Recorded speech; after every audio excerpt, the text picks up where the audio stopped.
అని చెప్తుంటారు. ఆడపిల్లలకి భయం ఉండకూడదు సార్. విజయ్ని పూలీలాగా పెంచాలి. Come on come on do it do it. ఈ సంవత్సరమైన ఆర్మీ అప్లికేషన్లో సరిగ్గా సంతకం పెట్టాము.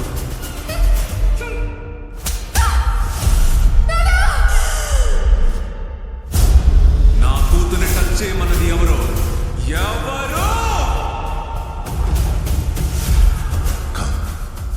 Let's play a game. ఇప్పటి నుంచి 30వ రోజున ఇండియా నా కాళ్ళ కిందుంటుంది.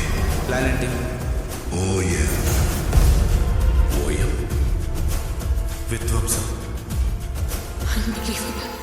నాకు ఆర్మీ అది వద్దు. చూడు నా చేతులు ఎలా ఉంటుందేమో. విజయ్కున్న భయం వెనక ఏదో పెద్ద కారణం. అది తెలిస్తే ఈ దేశానికి రాబోయే ప్రాబ్లంని కూడా అడ్డుకోవచ్చు.